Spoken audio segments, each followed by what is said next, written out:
The phone bill came on a Tuesday morning and changed everything I thought I knew about my life. My name is Lina Rodriguez and I am 38 years old.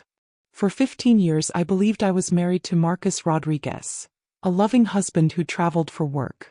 Turns out I was married to a man who had another wife and 2 children living in Phoenix while I sat alone in our house in Denver every weekend wondering why he never wanted to start a family with me. The phone bill. Such a small thing. But it had all these calls to Phoenix numbers. Dozens of them. Every day for months. I sat at my kitchen table staring at those numbers and my hands started shaking. Marcus was upstairs getting ready for another business trip. He would be gone for a week like always. I used to cry when he left in the early days. Now I barely looked up from my book when he kissed my forehead goodbye. I waited until his car disappeared down our street. Then I called the first Phoenix number on the bill. A woman answered. "Hello." "Hi," I said. My voice sounded strange. "I think you know my husband Marcus Rodriguez." Long silence. "Who is this?" she asked. "This is Lina. Marcus's wife." Another silence. Then she started crying. "Oh God," she whispered. I wondered when this would happen. Her name was Sophia. She had been married to Marcus for 8 years. They had a 6-year-old daughter named Isabella and a 4-year-old son named Diego. Marcus told her he was divorced from his first wife. Me. We talked for 2 hours that day. Sophia sent me photos. Marcus at Diego's birthday party last month. Marcus teaching Isabella to ride a bike. Marcus wearing a wedding ring that was different from the one he wore with me. The man in those photos looked happier than he had ever looked with me. More relaxed. More present. Like he was actually living his life instead of just going through the motions. Sophia was devastated. She had no idea about me. She thought she was his only wife. She thought the business trips to Denver were just work. "What are we going to do?" she asked. "I don't know yet," I said. "But we're going to figure it out together." That night I sat in my house that suddenly felt like a stage set. Everything looked fake now. The photos of me and Marcus on our anniversary trips. The furniture we picked out together. The life I thought we were building. I could have confronted him when he got back. I could have screamed and thrown things and demanded answers. But something cold and calculating settled in my chest instead. Marcus thought he was smart.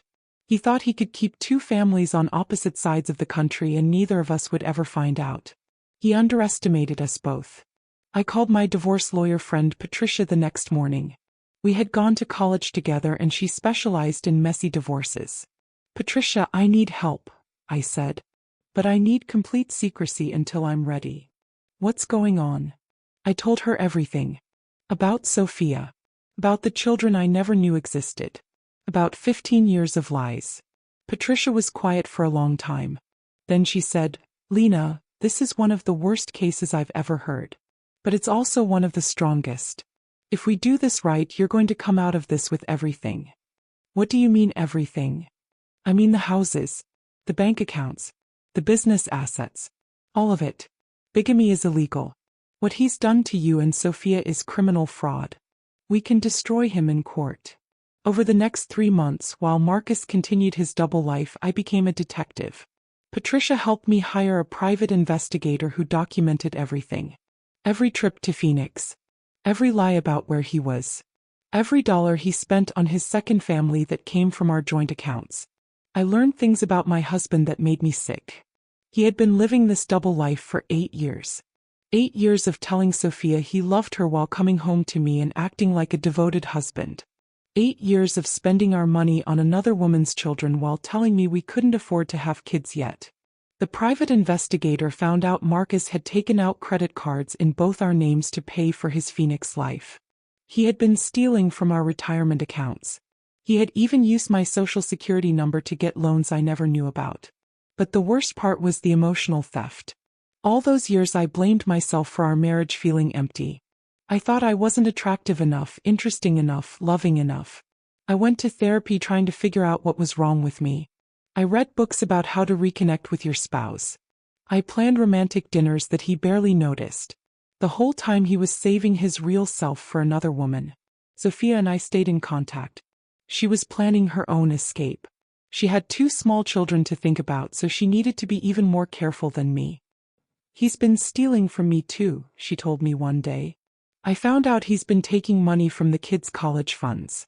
My own mother gave us money for Isabella's education and he spent it on God knows what. We helped each other. I gave her copies of financial documents that showed where their money was really going. She gave me photos and videos that proved Marcus was living as a married man in Phoenix. The evidence we collected was overwhelming. Patricia said she had never seen a case where someone was so thoroughly caught in their lies. Meanwhile, I had to act normal around Marcus. I had to pretend I didn't know about his other family. I had to smile when he came home from his business trips, and listen to his made-up stories about meetings and conferences. It was the hardest acting job of my life. But I used that time to prepare. I quietly moved money from our joint accounts into a personal account Marcus didn't know about. I made copies of every important document. I took photos of everything valuable in our house. Patricia helped me understand my rights. Since Marcus had committed fraud and bigamy, I could claim most of our assets. He had used our joint money to support his illegal second marriage. That made Sophia and her children victims too, but it also made his actions theft. The beauty of this, Patricia explained, is that he can't claim any of the assets he's been hiding. Everything he spent on his Phoenix family was stolen from you. Everything he owns there was bought with your money.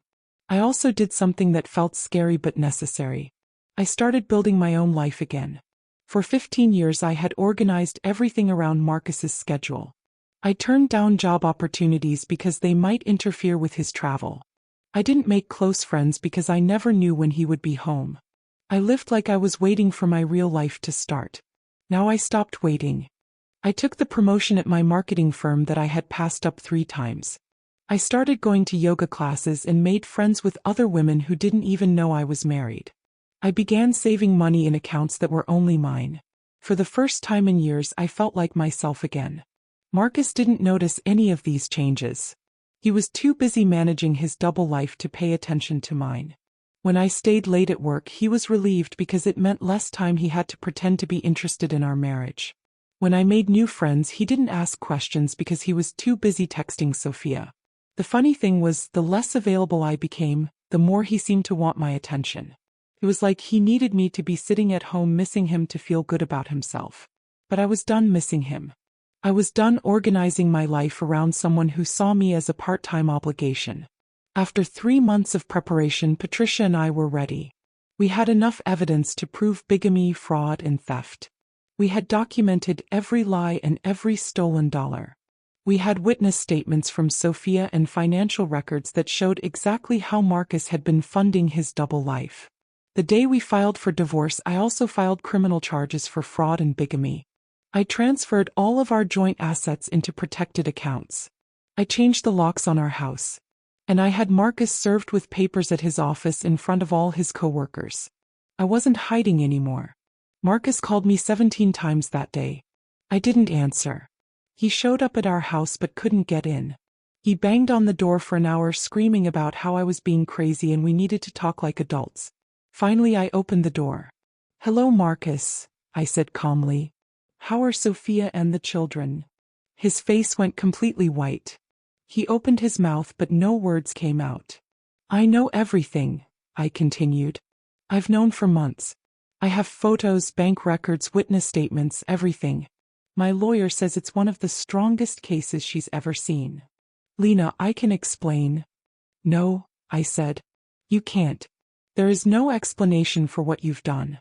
You stole 15 years of my life. You stole my money. You made me think I was the problem in our marriage when you were the one living a lie." "I love you," he said desperately. "This thing with Sophia, it just happened. It doesn't mean anything. You married her, Marcus. You have children with her. You've been playing house with her for 8 years while I sat here wondering why my husband didn't want to have a family with me." He started crying then.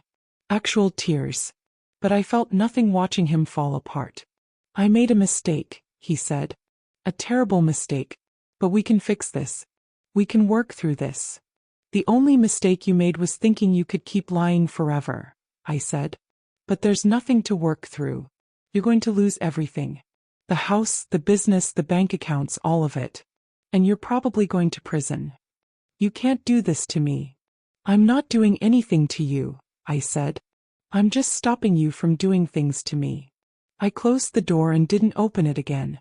The legal battle took 8 months. Marcus hired expensive lawyers and tried to claim that I was vindictive and unreasonable. He said his relationship with Sophia was just an affair, not a second marriage. He said I was trying to destroy him out of spite. But the evidence was too strong. We had marriage certificates. We had photos of him wearing wedding rings in both states. We had witnesses who had attended his second wedding. We had financial records showing he had been supporting 2 households with money that legally belonged to both me and Sophia. The judge was not sympathetic to Marcus's situation. "Mr. Rodriguez," she said during one hearing, "you have committed fraud against 2 women and their families. You have stolen money to support an illegal second marriage. You have lied to courts, banks, and government agencies. This is not a case of marital problems. This is criminal behavior." Marcus tried to make deals. He offered to give me half of everything if I would drop the criminal charges. He promised to end things with Sophia and be a better husband. He even suggested we could go to counseling and start over. But I was done making deals with someone who had been cheating me for 8 years. In the end, I got the house, the cars, and most of our savings. Marcus had to pay me alimony for 5 years. He also had to pay restitution to Sophia for the money he had stolen from her and her children. The criminal charges were harder to prove, but Marcus ended up pleading guilty to fraud to avoid jail time. He got 2 years probation and had to pay fines. But the real punishment was that everyone knew what he had done. His business partners dropped him. His friends stopped talking to him. His own family was ashamed of him. Sophia divorced him too. She moved back to her home state with the children and started over with her family's help. We still talk sometimes. We both know we survived something that could have destroyed us. The day my divorce was finalized, I threw a party. Not a sad, bitter party about ending my marriage.